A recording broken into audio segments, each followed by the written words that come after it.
माधव जय कुंज बिहारी।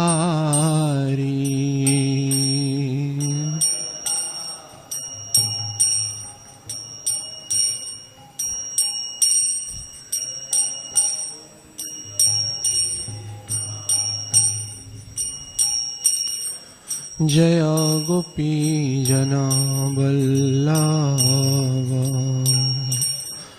जय गिरिवरधारी।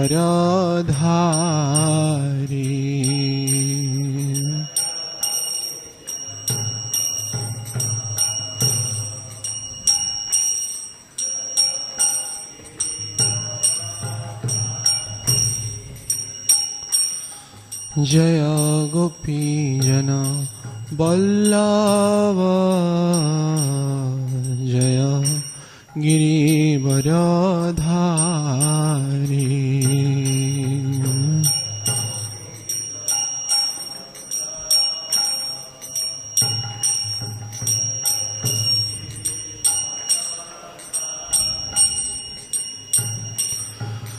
जय यशोदानंदन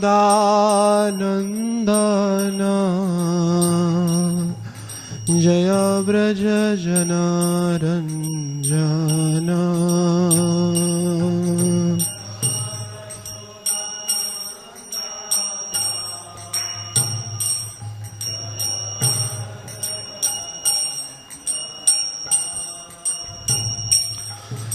जय यशोदा नंदन जय व्रज जनारंजन।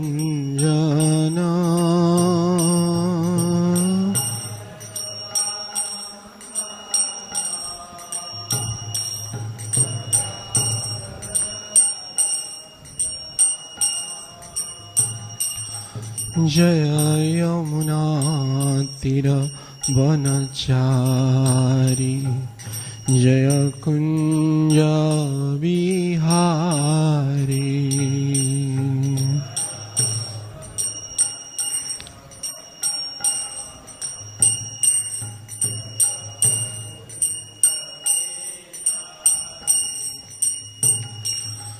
जय यमुना तीरवनचारी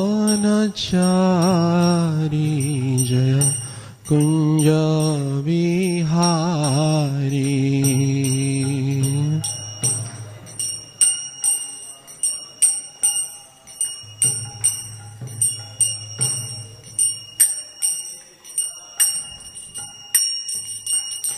जय राधा माधव जय कुंज बिहारी।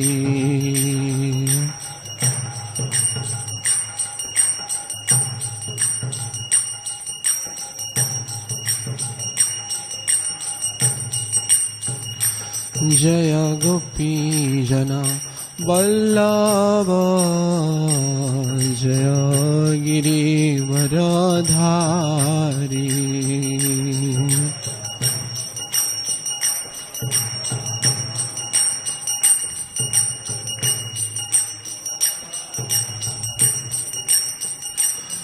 जय यशोदानंदन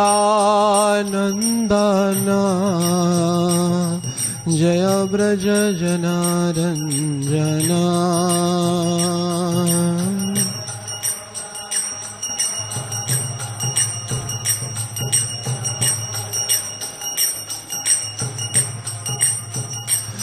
जय यशोदानंदन जय व्रज जनारंजन।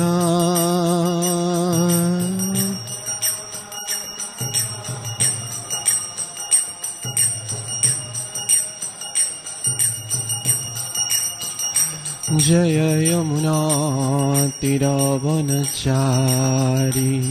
जय कुंज बिहारी। जय Kunj Bihari.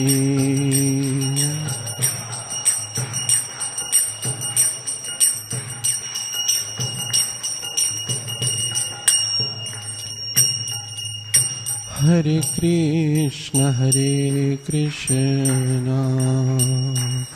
Krishna Krishna Hare Hare Hare Rama Rama Rama Hare Hare Hare Krishna। सभी लोग भगवान का नाम प्रेम से लीजिए।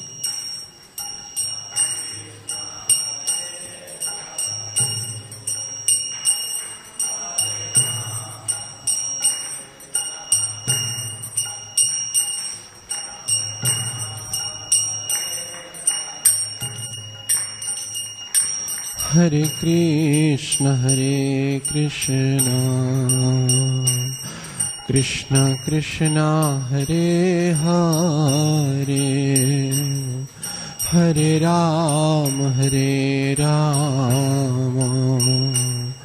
Rama Rama Hare Hare Hare Krishna।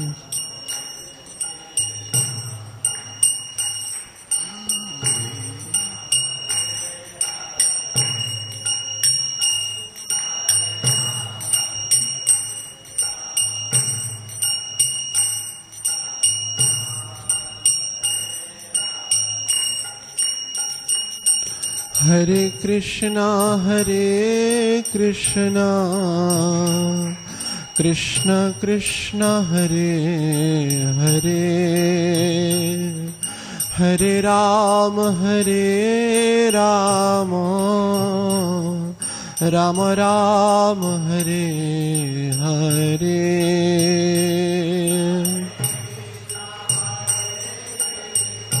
Krishna।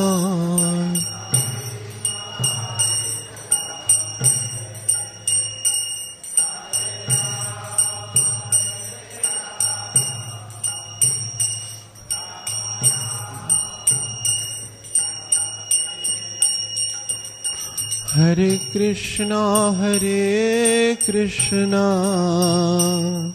Krishna Krishna Hare Hare Hare Rama Rama Rama Hare Hare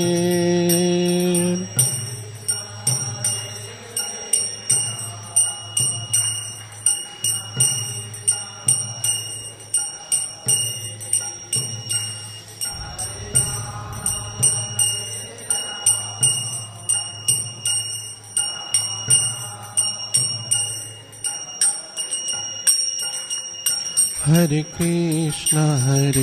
Krishna Krishna Krishna Hare Hare Hare Rama Rama Rama Hare Hare Hare Krishna।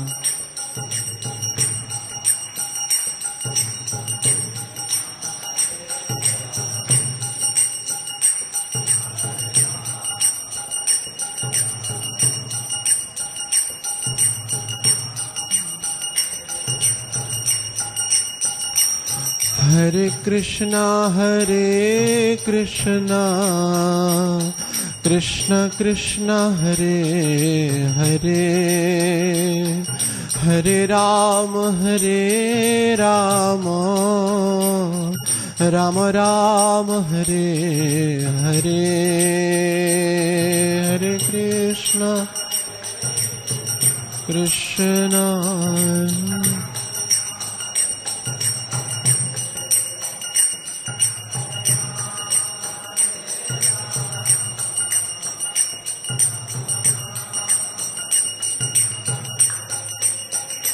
Hare Krishna Krishna Krishna Hare Hare Hare Rama Rama Rama Hare Hare Hare Krishna Krishna। Hare Hare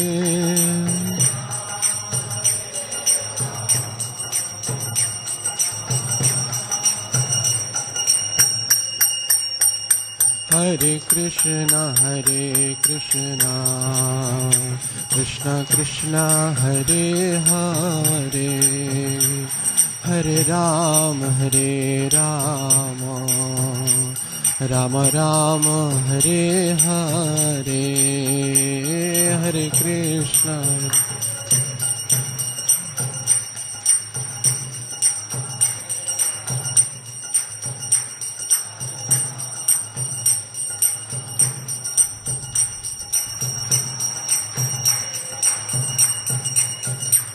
जय राधा माधव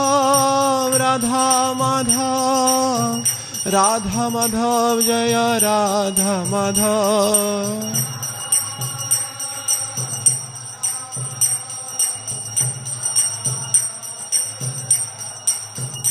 जय राधा रस बिहारी राधा रस बिहारी राधे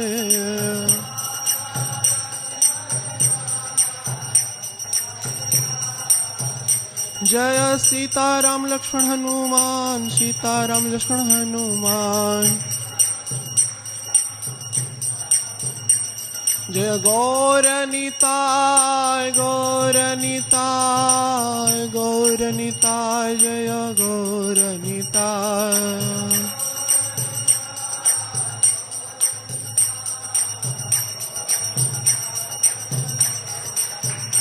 जय जय प्रभुपाद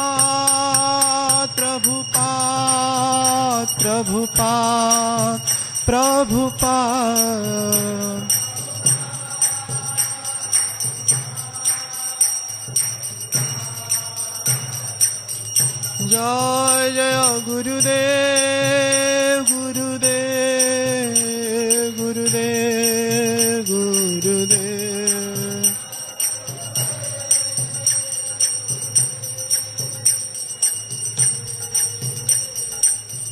निताय गौर हरि बोल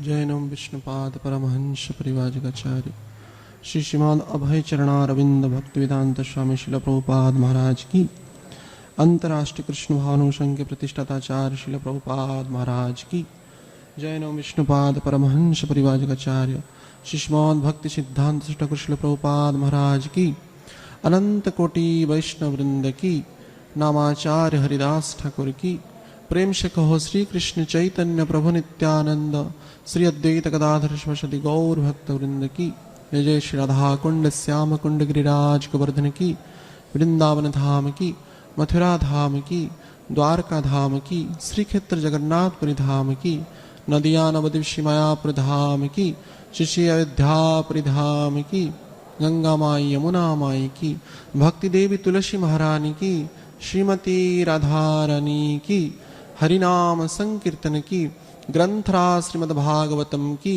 समवेत भक्त वृंद की निताय गौर प्रेमानंदे all glories to assembly devotees all glories to assembly devotees all glories to assembly devotees all glories to Shri Guru and Gauranga Srila Prabhupada Maharaj ki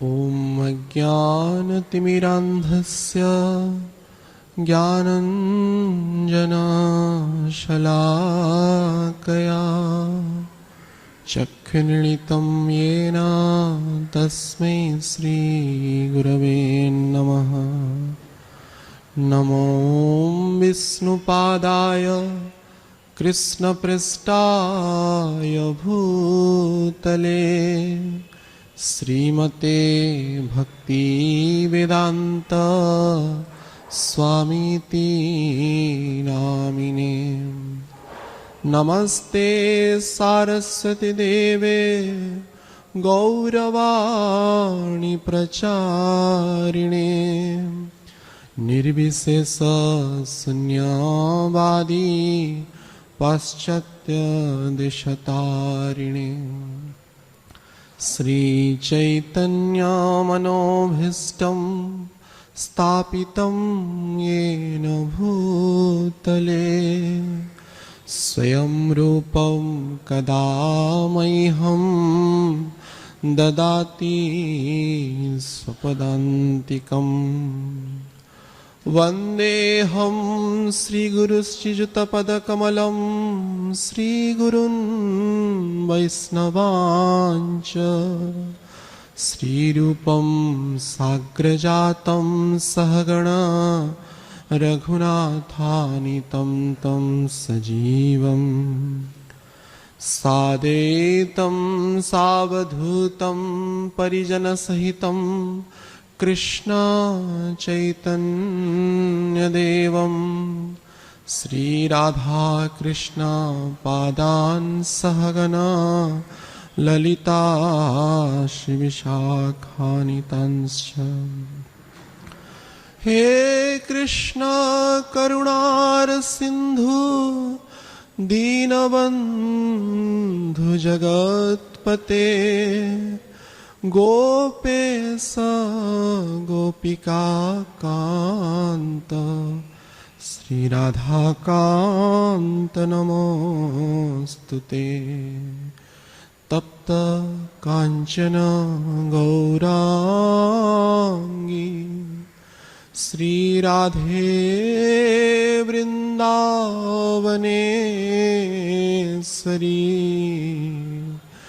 वृषभानुसुते देवी प्रणमामि हरिप्रिये वाञ्छाकल्पतरुभ्यश्च कृपा सिन्धुवैव च पतितानां पावनेभ्यो वैष्णवेभ्यो नमो नमः। नमो महाबदानाय कृष्ण प्रेम प्रदायते कृष्णाय कृष्ण चैतन्य नाम्ने गौरतिष्ये नमः।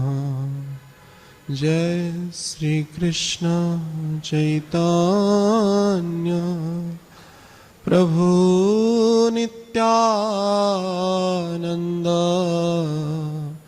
श्री अद्वैत गदाधर शिवासादि गौर भक्तवृंद।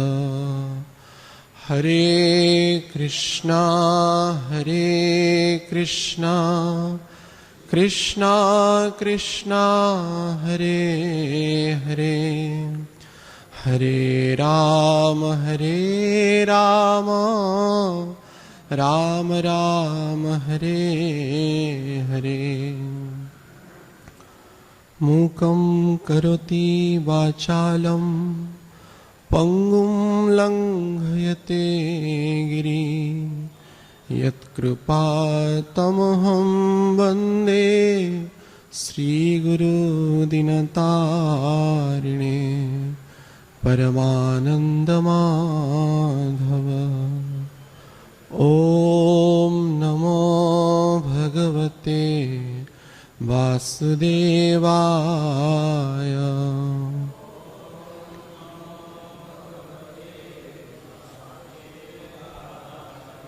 ॐ नमो भगवते वासुदेवाय।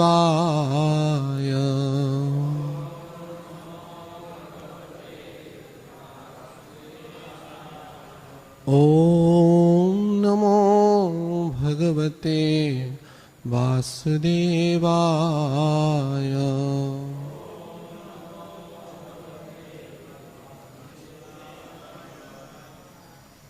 श्रीमद् भागवतम स्कंद 7 अध्याय 15 श्लोक नंबर 13। धर्म बाधो विधर्मः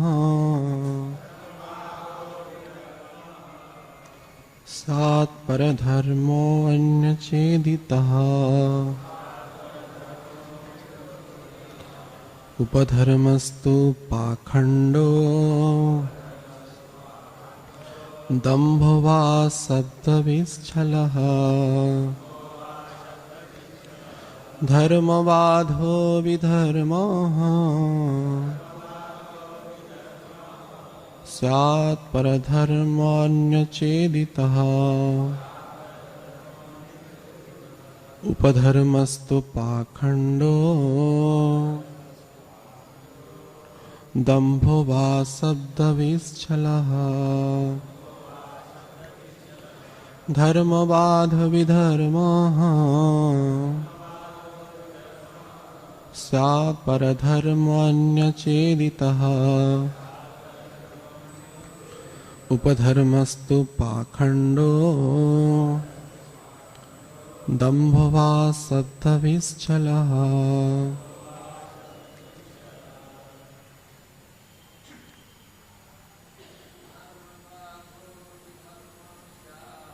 धर्मबाध विधर्म स्यात् परधर्मो चेदितः उपधर्मस्तु पाखंडो समो वा शब्दविच्छलः धर्मबाधो विधर्म स्यात् परधर्मोऽन्यचेदितः उपधर्मस्तु पाखंडो दंभो वा शब्दविच्छलः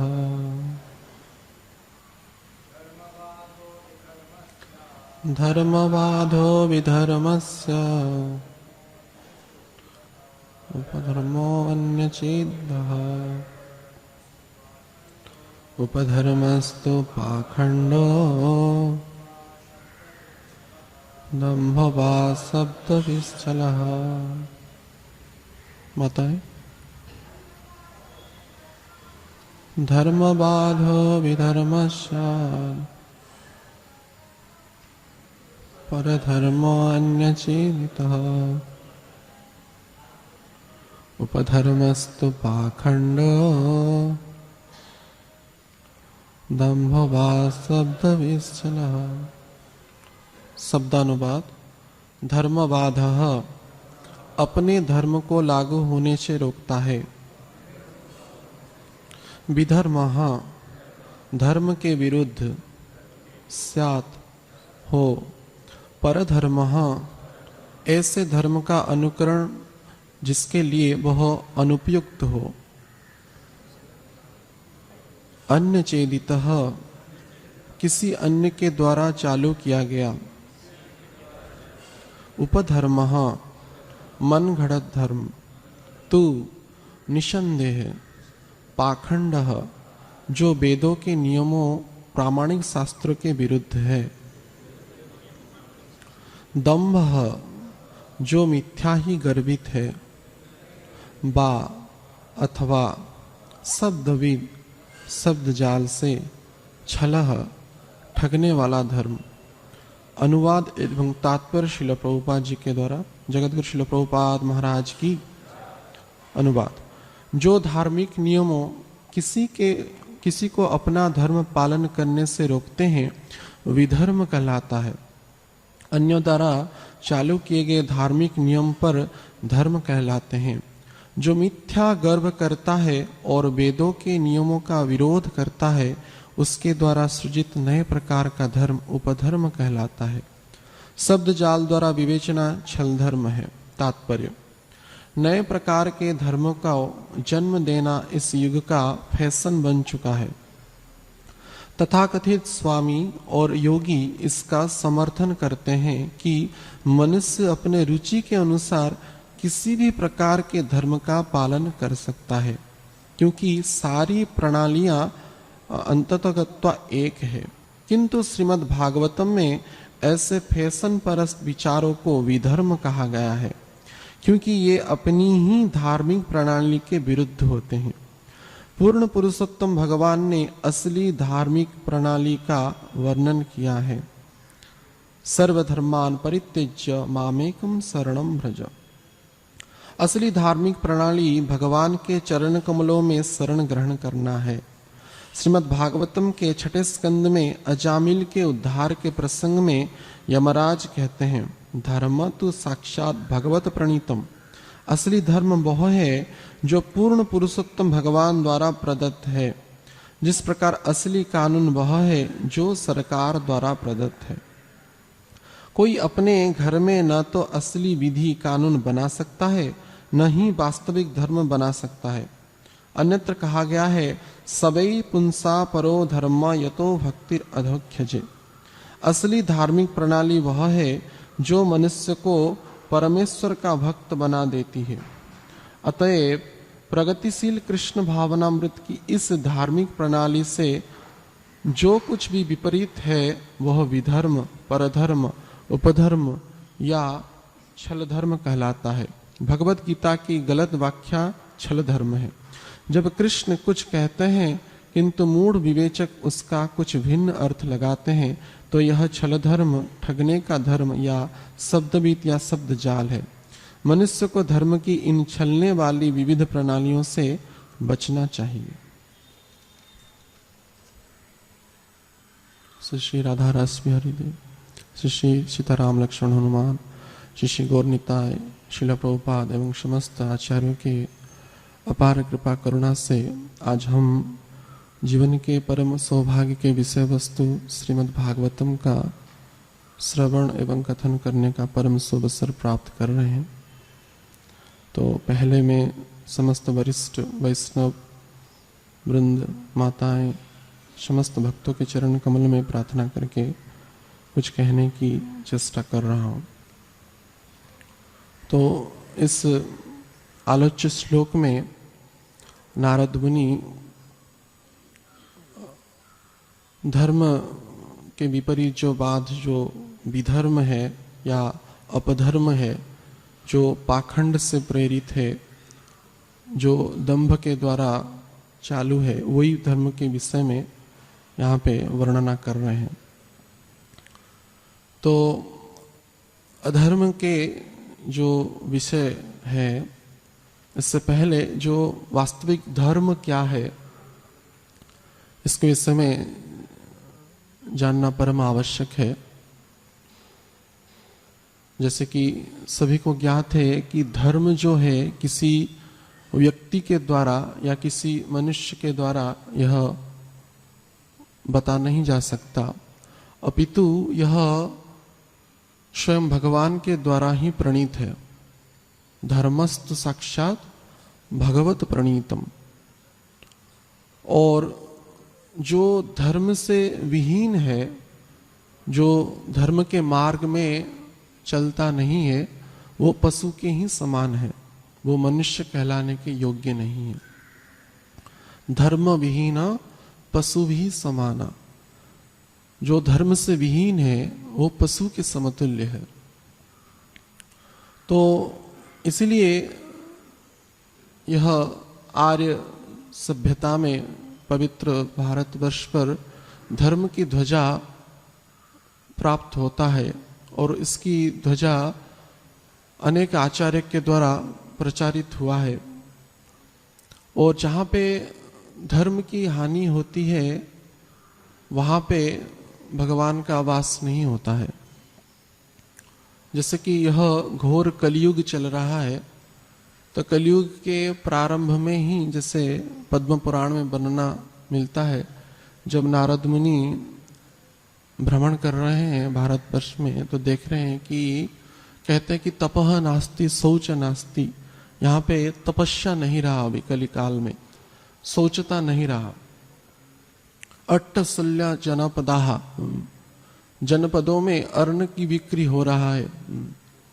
कामिन्यः केश सुलिन्यः, कामिनी केस खुले करके घूम रहे हैं।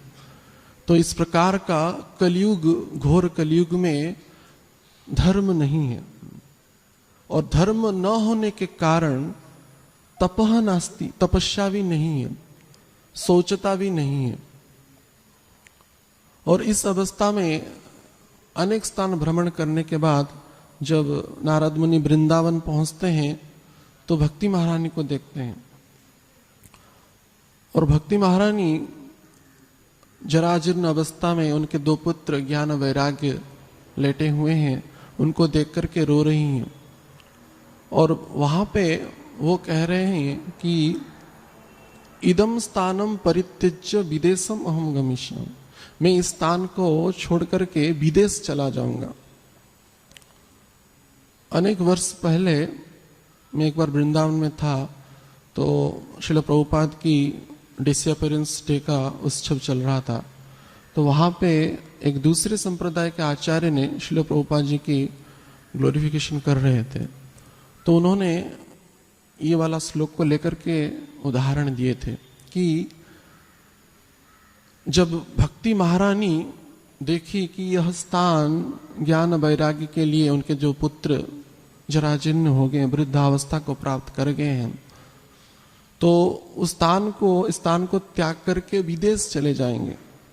लेकिन नारद मुनि उनको सांत्वना दिए और भक्ति महारानी को घर घर में प्रतिष्ठित करने का वचन दिए।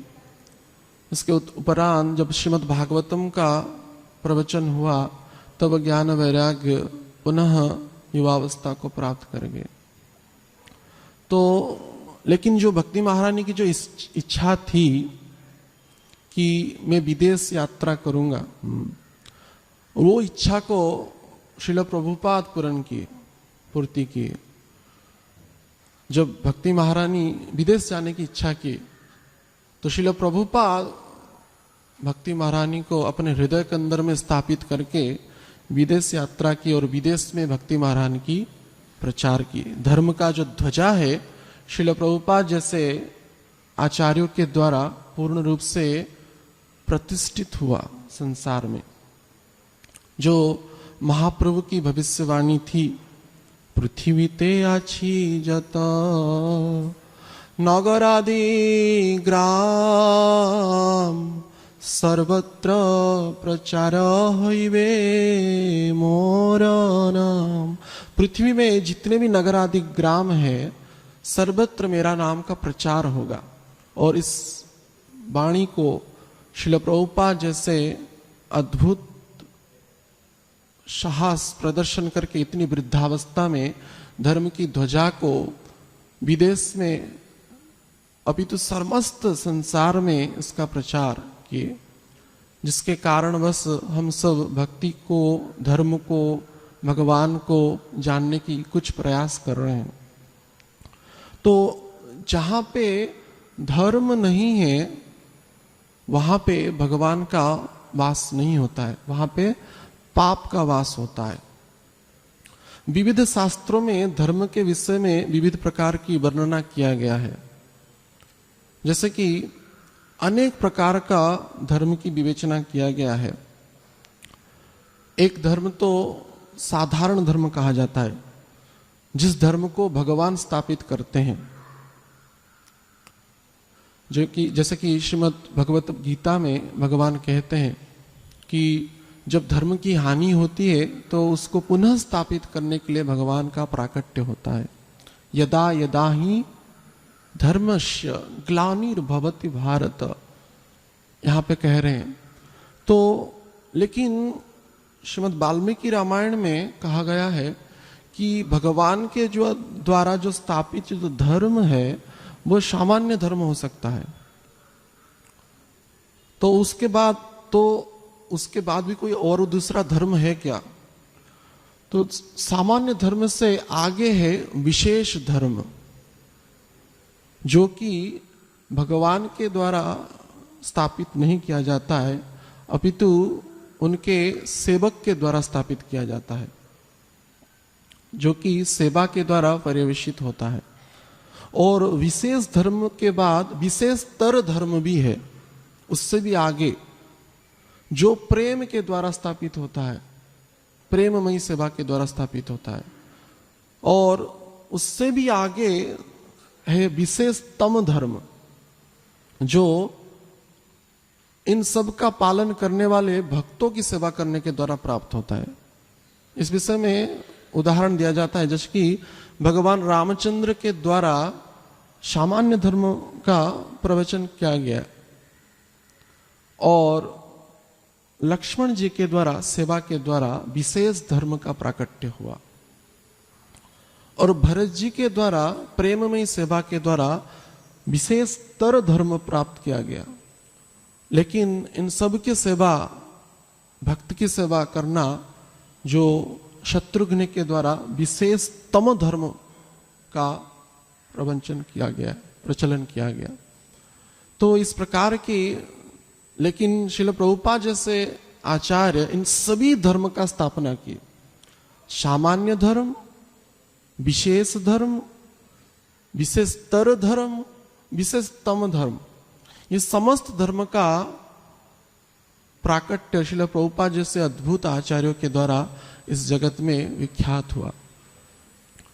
लेकिन जो धर्म से विपरीत जो है, जो जैसे कि यहाँ पे वर्णना किया गया है, धर्म बाधो, जो अपने धर्म को लागू होने से रोकता है, और विधर्म यानी कि जो धर्म के विरुद्ध है, जो धर्म के विरुद्ध है, और वो अन्य चेदितः परधर्म, जो ऐसे धर्म का अनुकरण जिसके लिए वह अनुपयुक्त हो, और अन्य चेदित यानी कि किसी अन्य के द्वारा चालू किया गया जो धर्म है, जो अन्य किसी के द्वारा चालू किया गया जो धर्म है, वो क्या है, और वो पाखंड से प्रेरित है। अब इस संसार में धर्म के नाम पर वास्तविक पाखंड का ही प्रचलन ज्यादा हो रहा है। तो पाखंडमयी जो धर्म है, इस पाखंडमयी धर्म में भगवान को अनुभव किया नहीं जा सकता है, क्योंकि जो धर्म है भगवान के द्वारा प्रेरित है। धर्मस्तु साक्षात भगवत प्रणीतम। तो भगवान के द्वारा जो स्थापित धर्म है वो पाखंडी कैसे वर्णना कर सकते हैं। पाखंडी लोग अपने निजी स्वार्थ के लिए वो उनके मुखारविंद से, उनके मुख से जो अपने मन धर्म का प्रचलन करते हैं अपने स्वार्थ के लिए, तो पाखंडी जो धर्म है स्वार्थ से प्रेरित है।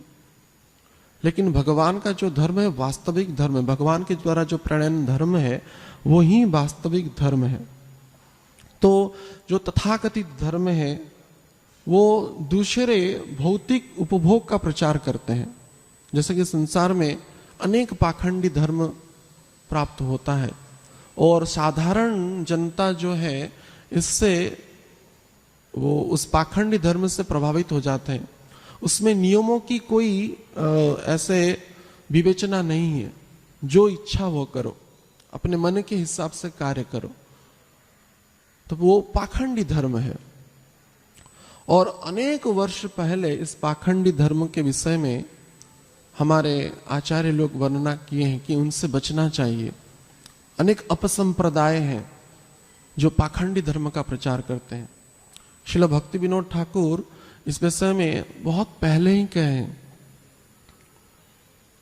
माथे नेड़ा कौपिन पेरा नाकेर तिलक गलेर माला देखते वैष्णवेर मतो असल शाक्त काजेर बेला कथा छले महाजन को देच्छे शला सखी भाव हई निजे हय नंदलाला। ये सब कलीर चेला, ये सब कली के चेला हैं। माथे नेड़ा माने माथा मुंडन करके तथाकथित बहुत बड़े भक्त का स्वरूप बना लेते हैं। कुछ भी व्यवहारिक वस्त्र न धारण करके कौपिन धारण करते हैं और देखते वैष्णवर मतो, देखने में बहुत बड़ा वैष्णव दिखते हैं, लेकिन असल शाक्त काजेर वेला, लेकिन वास्तविक शाक्त होते हैं। कथा चले महाजन को देच्छे शला, कथा प्रसंग में जो महाजन लोग जो बोले हैं या जो शास्त्र में बोला गया है उसको मानेंगे नहीं। भगवान के द्वारा प्रणयन किया गया जो शास्त्र है उसको मानेंगे नहीं। भगवान के मुखारविंद से प्रकट गीता आदि वाणी को वो वास्तविक रूप में स्वीकारेंगे नहीं। अपने वाणी के द्वारा जो प्रकट किया गया जो वचन है बोलेंगे, उसका वही गीता बोलेंगे। कथा चले महाजन को देच्छे शला, सखी भाव होई निजे होए नंदलाला। और सखी भाव प्रकट करते हैं कि मैं वास्तविक नंद नंदन हूं और जितने भी नारियां हैं वो मेरे सखी हैं। निजे होए नंदलाला, सहज भजन करछे मामू, और सहजा भजन करते हैं।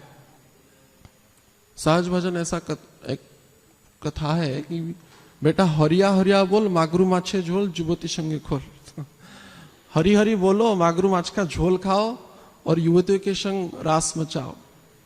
ये सहज भजन क्या है? हम तो भजन करते हैं, हरी हरी बोलते हैं। ऐसे पाखंडी धर्म का प्रचलन ज्यादा कलिकाल में होता है। लेकिन भक्ति विनोद ठाकुर कहते हैं ये सब कलीर चेला, ये वास्तविक कली के चेला है, कली के रिप्रेजेंटेटिव है। तो इन सब से बचना चाहिए। लेकिन साधारण जो जनता है इसके द्वारा ही ज्यादा प्रभावित है। अनेक व्यक्ति आकर के अपने मन के हिसाब से अनेक धर्म का प्रचलन करते हैं। जैसे कि हम संसार में देखते हैं कितने प्रकार के संस्थाओं के द्वारा कितने तथाकथित धर्म का प्राकट्य किया गया है। कौन क्या किसको शास्त्र के जो विरुद्ध वाला जो कर्म है उसको करके वो वास्तविक धर्म कहते हैं। तो ये सब पाखंडी, यहां पर श्रीमद् भागवत में कहा गया पाखंड, अपधर्मस्थ पाखंड। जो अपधर्म है वो पाखंड से प्रेरित है, मनगढ़ंत धर्म है। और जो पाखंड है वेदों के नियम प्रामाणिक शास्त्र के विरुद्ध है। जो वेद यानी कि भगवान के मुखारविंद से प्रकट हुआ है उससे विरुद्ध वाला जो धर्म है, यानी कि उनकी मनगढ़ंत धर्म है। तो उसी प्रकार के जो अधर्मी है, पाखंडी है, कलिकाल में ज्यादा मिलते हैं और उनके प्रभाव में साधारण जनता आ जाती है। क्योंकि वहां पे ना कोई नियम है ना कोई कानून है। यहाँ पे परपोर्ट में श्रील प्रभुपाद कहते हैं कि जो सरकार का जैसे नियम पालन नहीं करते हैं उनको दंड मिलता है, वैसे ही भगवान के द्वारा प्रणयन जो धर्म है उसके जो विरुद्ध कर्म करते हैं वो पाप कहलाता है, अधर्म है। और पाप कर्म करने के कारण उनको घोर नरकों में पतित होना पड़ता है। ऐसे अनेक प्रकार के विधर्मी इस संसार में प्राप्त होते हैं। श्रील भक्ति विनोद ठाकुर के समय में ऋषिकेशन नामक एक व्यक्ति थे जो उड़ीसा के खंडगिरी प्रांत में, वो वैसे ही पाखंडी थे। अपने आप को बोलते थे कि मैं सचल जगन्नाथ हूं। जो जगन्नाथ है वो बैठे हुए हैं, वो कहाँ जाते नहीं। मैं सचल विष्णु हूं, सचल जगन्नाथ हूं, मैं सर्वत्र घूम सकता हूं, ऐसा वो प्रचार करते थे। उस समय श्रील भक्ति विनोद ठाकुर मजिस्ट्रेट थे उड़ीसा के।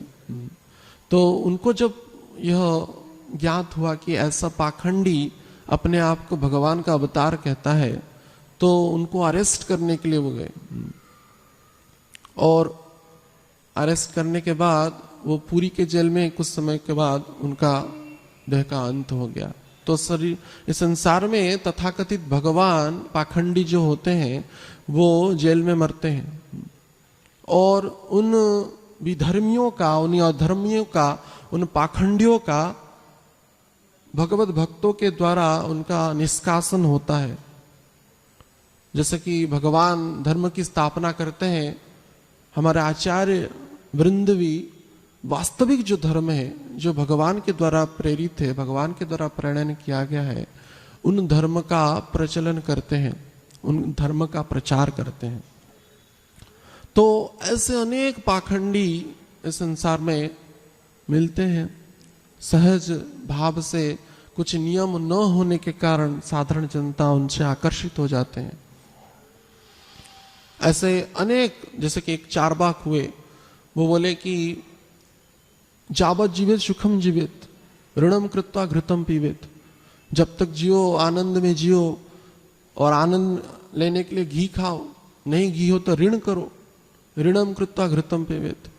ये देह का क्या विचार है, कब आएगा कब जाएगा, भस्मितस्य देहस्य, कब आएगा, कौन उस ऋण को चुकाएगा, कोई गारंटी नहीं है। तो ऋण करते जाओ, घी खाते जाओ, भोग करते जाओ, ये भोग का सूचक है। और यहाँ पे जो कहा गया है, जो अधर्मस्तु पाखंडो, वो जो पाखंड है दंभ से भी प्रेरित है। दंभ यानी कि जो वास्तविक नहीं है उसको प्राकट्य, मिथ्या अहंकार करना, वही दंभ है। और विशेष करके दंभ भक्ति के लिए बहुत ही घातक है। दंभ के विषय में पुराणों में एक रोचक कथा प्राप्त होती है। तो जो दंभ है, ऐसा वर्णना मिलता है, वो अधर्म का ही पुत्र है। अधर्म का जो पुत्र है वो दंभ है। तो एक बार दंभ विचार किया कि मैं इस ब्रह्मांड का भ्रमण करूंगा।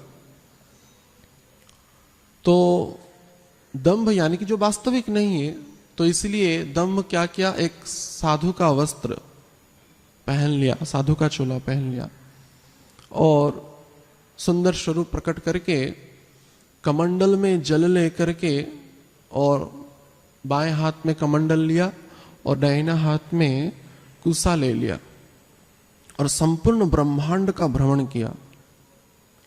और देखता है, कहता है कि दंभ कि संसार में कोई भी स्थान मेरे लिए योग्य नहीं है, कोई भी स्थान स्पर्श करने के लिए योग्य नहीं है। तो जहां भी जाता था जल छिड़कता हुआ जाता था कि सब जगह में अशुचि है, अशौचता है, ऐसे जल छिड़क करके जाता था। ऐसे भूलोक से धीरे धीरे स्वर्गलोक आदि गमन करके अंतिम में वो सत्यलोक में पहुंचा, जहां पे ब्रह्मा जी का निवास है। तो सत्यलोक में जब पहुंचा तो सत्यलोक के जो द्वारपाल थे, तो उनको देखा, बोला कि तुम कितने दूषित हो, इस सत्यलोक में तुम्हारी रहन सहन करने का कोई विचार नहीं है, हटो मेरे सामने से, हट जाओ। ऐसे करके जल छिड़का उनके ऊपर, हट जाओ मेरे सामने से कह करके आगे चला। ऐसे चल के वो ब्रह्मा जी के पास पहुंचा और ब्रह्मा जी के पास पहुंच करके ब्रह्मा जी को गाली गुलज करना प्रारंभ कर लिया। दंभ जो साधु का वस्त्र पहना था वो बोला कि कैसा ब्रह्मांड तुमने बनाया है, इस ब्रह्मांड में कोई भी स्थान स्पर्श के योग्य नहीं है, कोई भी स्थान उचित नहीं है, सर्वत्र अपवित्रता है। तो ब्रह्मा जी आश्चर्यचकित हो गए, ऐसा कोई जो व्यक्ति, हर एक ब्रह्मांड में अनेक धाम हैं, तीर्थ हैं, पवित्र नदियां हैं, तो उन सबको भी ये नकारात्मक भाव से कह करके बोल रहा है कि ब्रह्मांड में कोई भी स्थान पवित्र नहीं है। ऐसा कह रहा है, ऐसा कौन सा बड़ा महात्मा इस ब्रह्मांड में है, ऐसा ब्रह्मा जी भी विचार करने लगे। तो लेकिन वो तो गाली कर ही रहा था दंभ, कोई भी स्थान पवित्र नहीं, बताओ कौन सा स्थान पवित्र है इस ब्रह्मांड में। तो ब्रह्मा जी बोले कि वैसे तो बहुत पवित्र स्थान है, लेकिन मेरा गोदी शायद सबसे पवित्र है। जिस गोदी में मैं भगवान का श्री विग्रह का सेवा करता हूँ, बैठ करके प्रेम में भगवान की नाम कीर्तन करता हूँ, तो शायद अगर यह गोदी तुमको पवित्र लगे तो यहाँ पे आकर के बैठ जाओ। तो ब्रह्मा जी श्वेत कमल के ऊपर बैठे हुए थे, तो कमल के ऊपर होकर के जब चढ़ा दंभ, तो वह कमल के ऊपर भी जल छिड़का। ये कमल पवित्र है या नहीं पता नहीं, तो कमल के ऊपर भी जल छिड़का। तो कमल के ऊपर होकर के ब्रह्मा जी के गोदी में बैठ ही रहा था, तो ब्रह्मा जी के गोदी में भी वो जल छिड़का। ये जो वस्त्र कितने दिन से धोएगा नहीं, ऐसा प्रश्न किया। तुमने जो वस्त्र पहना है ये कितने दिन से धोया नहीं, तो वो ब्रह्मा जी के वस्त्र के ऊपर भी जल छिड़का, उसके ऊपर जाकर के बैठा, उसके बाद जाकर के बैठा और ब्रह्मा जी पूछने लगे आप कौन हैं, आप अपना परिचय बताए। तो ब्रह्मा जी के मुंह के ऊपर भी जल छिड़का, बोला कि तुम्हारे मुख से बास आ रहा है, दुर्गंध आ रहा है। तो ब्रह्मा जी चकित हो गए, ऐसा कहने वाला कौन सा व्यक्ति है। तो कुछ मस्तिष्क में विचार किए, तो विचार के ऐसा झूठा यानी कि जो वास्तविक नहीं है उसको मिथ्या के रूप में बोलने वाला मेरा ही पोता, यानी कि ब्रह्मा जी के पुत्र धर्म और अधर्म भी है, तो उनका पुत्र दम्भ यानी कि ब्रह्मा जी की ही पोता है।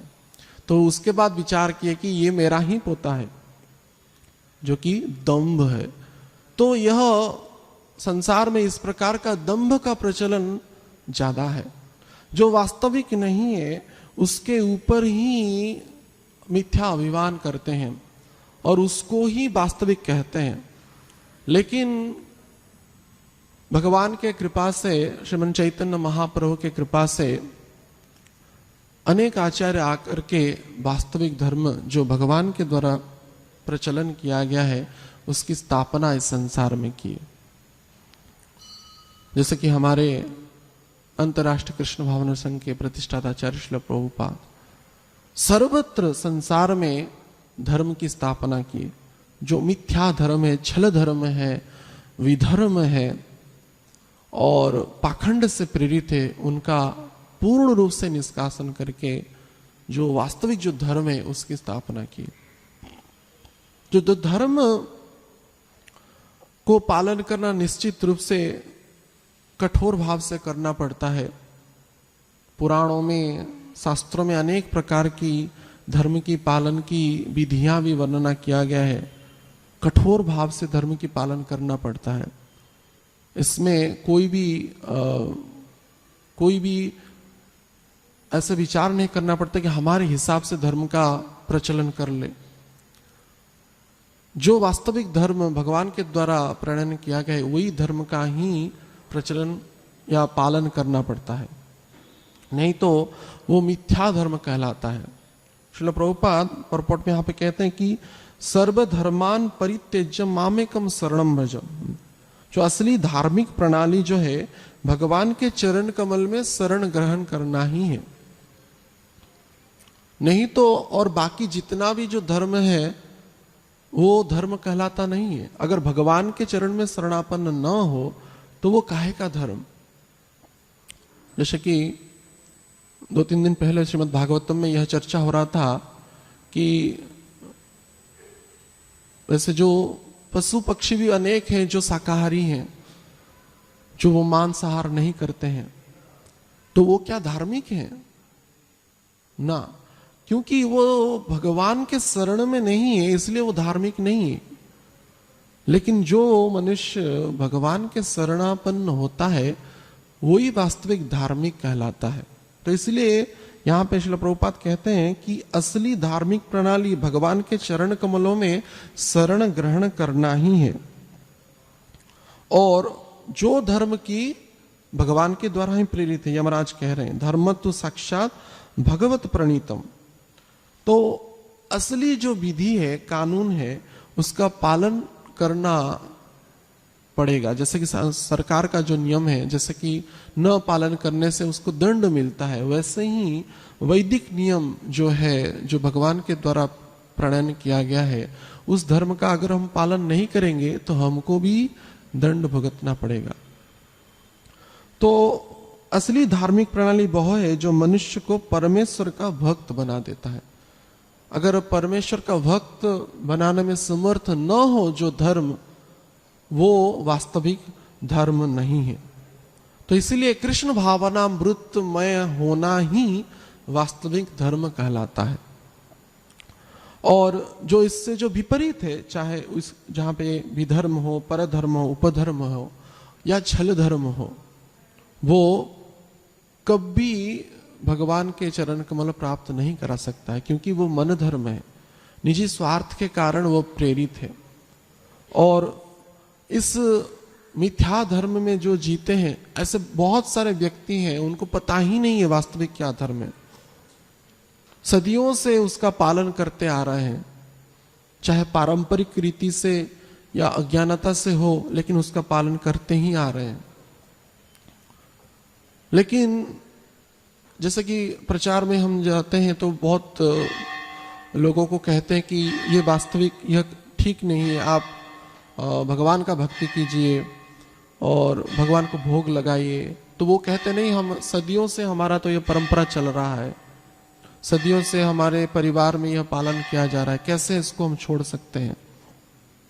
श्रील भक्ति सिद्धांत सरस्वती ठाकुर इस विषय में एक गल्प लिखे हैं।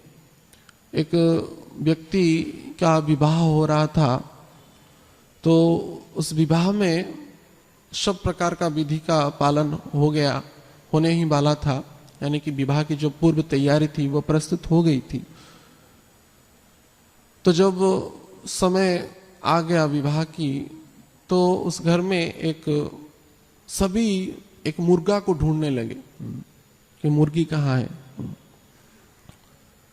क्योंकि उनकी ऐसा परंपरा था कि जब भी विवाह होता है तो एक मुर्गी को एक बांस के जो क्या कहते हैं, जो झाड़ी में उसको कवर करते हैं, उसको ढकते हैं। तो वही विवाह का परंपरा, वो करने से विवाह शुभ माना जाता है, निर्विघ्न संपन्न होता है। लेकिन उस समय वो मुर्गी नहीं था। क्या हुआ था कि उनके जो दादा परदादा थे तो उनके घर में बहुत सारे मुर्गियां थी। तो जब विवाह हो रहा था, वो मुर्गियां चारों ओर घूम करके विवाह का जो उत्सव को बहुत डिस्टर्ब कर रहे थे। तो इसके लिए वो क्या किए थे ना, उनके जो दादा परदादा थे, जो उस एक बांस की झाड़ी में उसको कवर कर लिए थे, उसको ढक दिए थे। लेकिन वो विचार कर लिया उनके परिवार में कि यह हमारी परंपरा है। लेकिन कालांतर से वो मुर्गी उनके परिवार में नहीं रहा, मुर्गियों का पालन नहीं किया गया। लेकिन वो व्यक्ति ढूंढने लगा कहां से मैं मुर्गी लाऊं और मेरी जो सदियों से परंपरा चल रहा है उसको कवर करूं, उसको पालन करूं। तो ढूंढ करके एक मुर्गी ला करके वैसे ही एक बांस की झाड़ी में उसको कवर किया, उसके बाद विवाह संपन्न हुआ। तो यह वास्तविक मूर्खता है। तो सदियों से चलता हुआ जो, चाहे वो विधर्म हो, परधर्म हो, अपधर्म हो या छल धर्म हो, वो चाहे पारंपरिक रीति में हो क्यों ना हो, इसका अगर हम पालन करते हैं, यह भी हमारी वास्तविक मूर्खता है। तो इसीलिए धर्म का जो तत्व जो है महाजन के द्वारा प्रणयन किया गया है, भगवान के द्वारा प्रणयन किया गया है। और इस महाजन जैन गतस्य पंथा धर्मस्य तथ्य निहित गुहाय, धर्म का जो तथ्य है अत्यंत गुह्यतम है, अत्यंत रहस्यमय है। और इस रहस्यमय तथ्य को महाजन ही जान सकते हैं, या जो महाजन के परंपरा में आते हैं, ट्रू फॉलोअर जो हैं, वो ही बता सकते हैं। तो इसलिए उनके द्वारा जो भगवान के द्वारा जो प्रणयन किया गया जो धर्म है, जो महाजन के द्वारा, उनके शुद्ध भक्तों के द्वारा जो प्रणयन किया गया है, उस धर्म का पालन करना आवश्यक है। नहीं तो बाकी सब धर्म पाखंड कहलाता है, जो कि हमको अधोगति को प्राप्त कराता है। और जहां पे धर्म नहीं है वो पाप कहलाता है। अधर्म पाप का सूचक है। और भगवान के नाम के द्वारा, भगवान के लीला गुण चरित्र के द्वारा समस्त अधर्मों का नाश होकर के धर्म का स्थापना होता है, जो कि श्रीमद् चैतन्य महाप्रभु के द्वारा प्रणयन किया गया है। जो ही भगवान का नाम लेना ही, भगवान का भक्ति करना ही, जैसे कि श्रील प्रभुपाद कह रहे हैं, कृष्ण भावनामृत ही वास्तविक धार्मिक कहलाता है, वास्तविक धार्मिक प्रणाली है, वो ही वास्तविक धर्म है। और उस धर्म का पालन करने में अगर अनजाने में या अज्ञानता में कोई अगर भूल चूक हो जाए, तब भी भगवान क्षमा करते हैं। भगवान की नाम की ऐसी सामर्थ्य है कि समस्त अधर्मों से, पाप कर्मों से हमको मुक्त करा करके भगवान का चरण कमल प्राप्त कराता है। तो इसीलिए कृष्ण भावनामृत होना ही वास्तविक धार्मिक पद्धति है, धार्मिक प्रणाली है।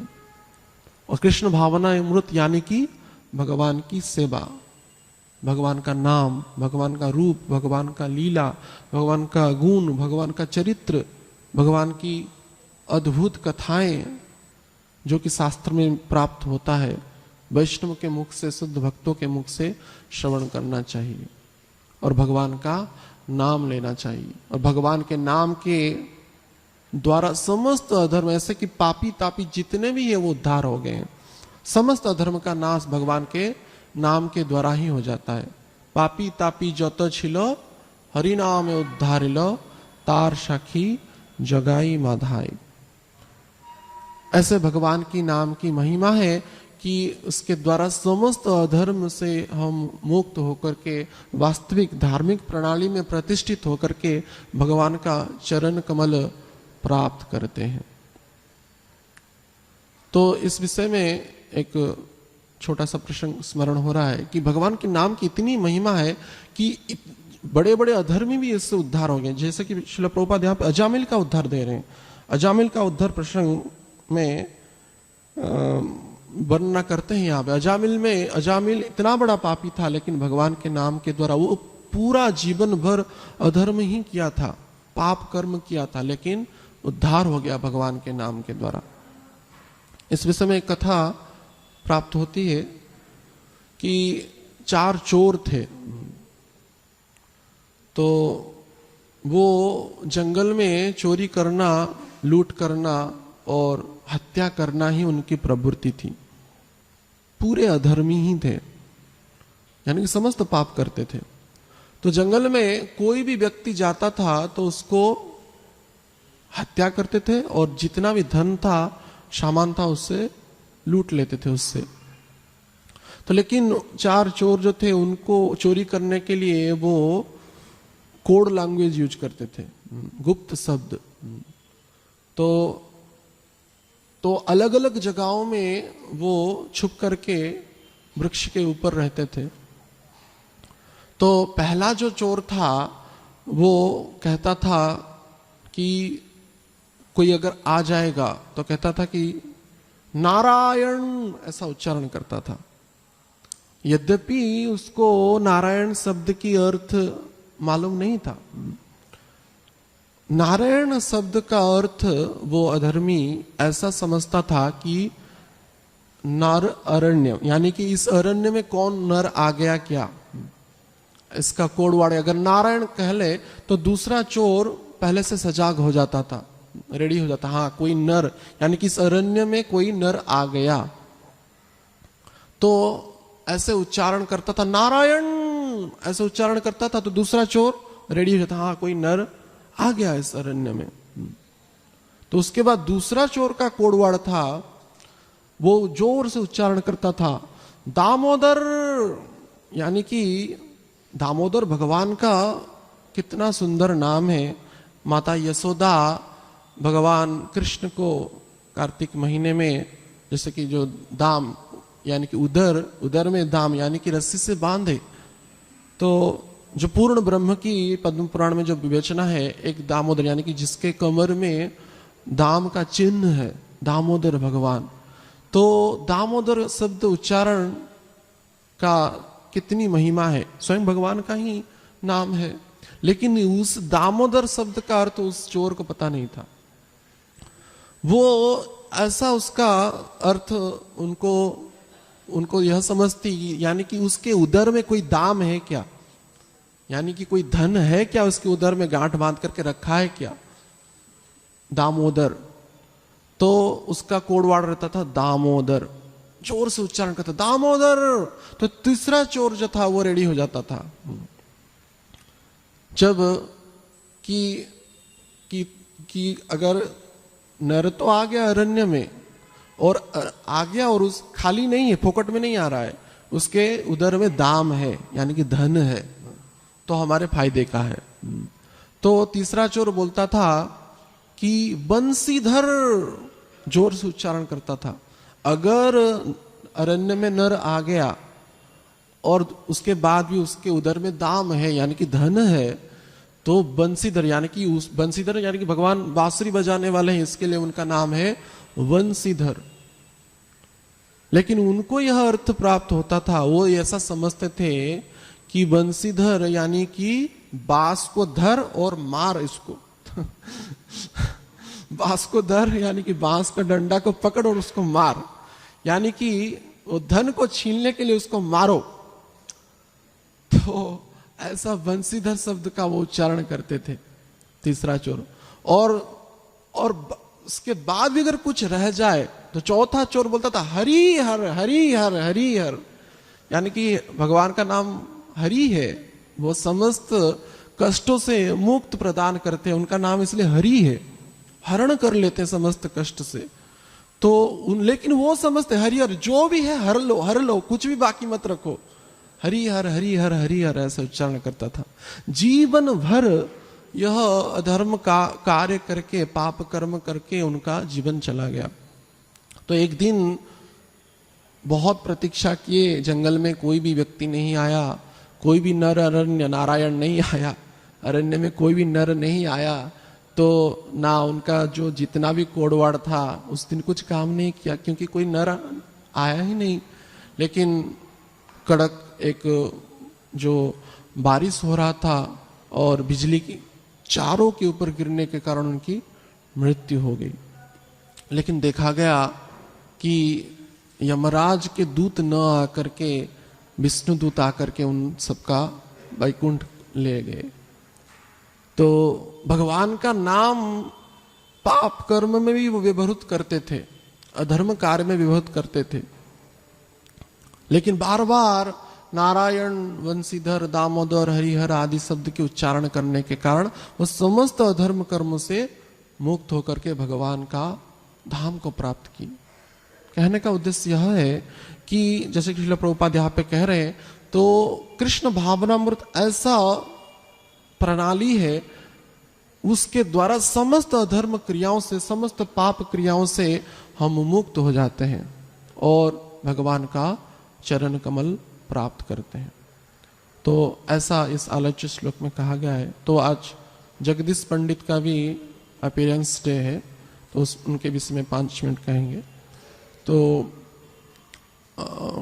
जो जगदीश जो पंडित महाप्रभु के अन्यतम पार्षद हैं, गौर लीला में उनकी चैतन्य चरितामृत में चैतन्य भागवतम में जगदीश पंडित जी के बारे में विवेचना वर्णना किया गया है। गौर गुणोदय दीपिका में जगदीश पंडित को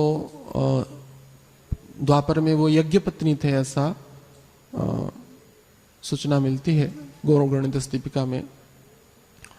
तो जगदीश पंडित तो उनका जो जन्म है गुवाहाटी, अभी जो आसाम जो गुवाहाटी है, शास्त्र में उसको प्राग ज्योतिषपुर भी वर्णना किया गया है। तो वहाँ पे उनका जन्म हुआ और वो कुछ समय के बाद मायापुर आ गए और मायापुर में उस समय चैतन्य महाप्रभु का प्राकट्य हो गया था। सची के आंगन में, जगन्नाथ मिश्र सची के आंगन में चैतन्य महाप्रभु का प्राकट्य हो गया था और जगदीश पंडित बहुत प्रेम से जो बालक निमाई की वात्सल्य भाव से उनको प्रेम करते थे। उनकी जो वाइफ थी दुखिनी जो थी वो भी सची माता के समतुल्य ही बालक निमाई की प्रेम से सेवा करते थे, उनका लालन पालन करते थे। चैतन्य भागवत में ऐसा वर्णना है कि एक बार एकादशी के दिन चैतन्य महाप्रभु रोने लगे और कुछ प्रसाद नहीं पाए, तो वो रो करके बोले कि मुझे प्रसाद चाहिए, तो अन्न चाहिए। और जो कि जगदीश पंडित के यहाँ जो नैवेद्य है वो विष्णु भगवान को निवेदन कर रहे हैं, वो मुझे प्राप्त होना है। तो जब बालक निमाई बार बार रोए तो उसके बाद माताएं जो थी, नारियां जो थी, बहुत ही व्याकुल हो गई और बाध्य होकर के जगदीश पंडित के यहाँ गए और सभी आश्चर्यचकित हो गए, कैसे इतने बालक निमाय को कैसे पता चल गया कि वहां पे नैवेद्य अर्पण हो रहा है, और यह तो ठीक नहीं है। जो भगवान को निवेदन किया जा रहा है उसको मांगने के लिए, प्रसाद नहीं मांग रहे थे, नैवेद्य मांग रहे थे, भोग। तो लेकिन जगदीश पंडित जो थे महाप्रभु के नित्य पार्षद थे, इसलिए उनको ज्ञात हो गया कि स्वयं ब्रजेंद्र नंदन वही श्याम सुंदर भगवान कृष्ण ही गौर के रूप में सची के आंगन में प्रकट हुआ है उनका। तो वो उनको दे दिए नैवेद्य।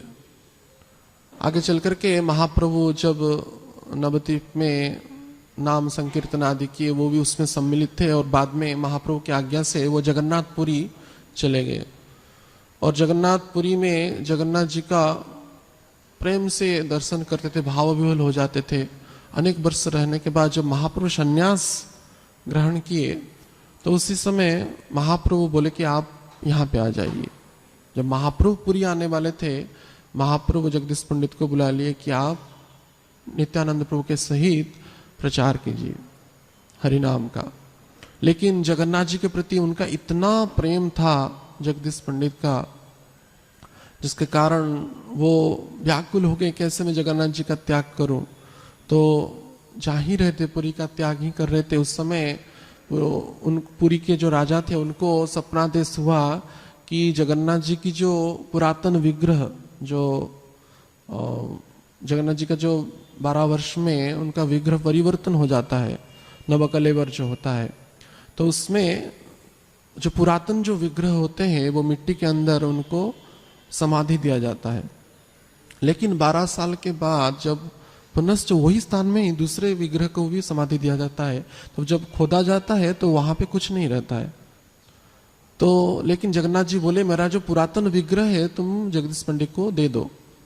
यद्यपि यह नियम के विरुद्ध था, लेकिन भगवान के आज्ञा से जब राजा ने खुदाई की तो देखे कि स्वयं जगन्नाथ का वही विशाल विग्रह अब भी वैसे ही स्वरूप में है। तो सभी आश्चर्यचकित हो गए, और जगन्नाथ जी की आज्ञा से जगदीश पंडित को वो विग्रह मिला, प्राप्त हुआ।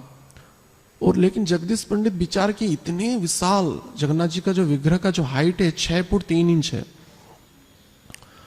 इतने विशाल विग्रह को मैं कैसे अपने ग्राम ले जाऊं मायापुर तक। तो जगन्नाथ जी बोले कि कुछ चिंता मत करो, तुम मुझे एक नए वस्त्र में ढक दो और 2 ब्राह्मण के सहित मैं हल्का हो जाऊंगा। इतना विशाल विग्रह होने के बाद भी तुम्हारे प्रेम में मैं हल्का हो जाऊंगा। और जगदीश पंडित वैसे ही किए और नैवेद्य अर्पण करते थे रास्ते में। और एक स्थान आया, चकदा नामक स्थान आया, जो कि तो वहां पे जगन्नाथ जी तो स्नान कर रहे थे जगदीश पंडित, और 2 ब्राह्मण ढोए हुए थे जगन्नाथ जी का विग्रह को, लेकिन इतने भारी हुए कि जगन्नाथ जी वहां पे उनको ढोया नहीं गया, तो वहां पे रख दिए जमीन में एक वट वृक्ष के नीचे। तो और जब जगदीश पंडित आए, देखे कि जगन्नाथ जी अभी ब्राह्मण ढोए हुए नहीं है, तो बोले कि इतने भारी हो गए हम ढो नहीं पाए। तो जगन्नाथ जी को वहां पे स्थापना किया गया। और बाद में जगदीश पंडित भी अपने ग्राम को लौटे नहीं, जगन्नाथ जी का सेवा करने के उद्देश्य से वहां पे ही रह गए चकदा में। तो चकदा भी बहुत पुराणों में उसकी वर्णना किया गया है। वहां पे प्रद्युम्न सम्रासुर का वध किए थे, ऐसा भी वर्णना मिलता है। तो उस स्थान में जगन्नाथ जी स्थापित हो गए, और बाद में महाप्रभु भी वहां पे दर्शन करने के लिए आए हैं, महाप्रभु नित्यानंद प्रभु आदि। तो ऐसे जगन्नाथ जी विशालतम विग्रह जगन्नाथपुरी से वहां तक चले गए। तो जगदीश पंडित ऐसे महानतम वैष्णव थे। गौर गुणोदय दीपिका में और भी वर्णना मिलता है कि वो जैसे कि पहले यज्ञपत्नी थे और चंद्रसेन नामक के एक गोप भी थे, ऐसा भी वर्णना मिलता है। तो ऐसे महानतम वैष्णव का आज प्राकट्य तिथि है। महाप्रभु के अन्यतम पार्षद हैं तथा नित्यानंद प्रभु के भी पार्षद हैं।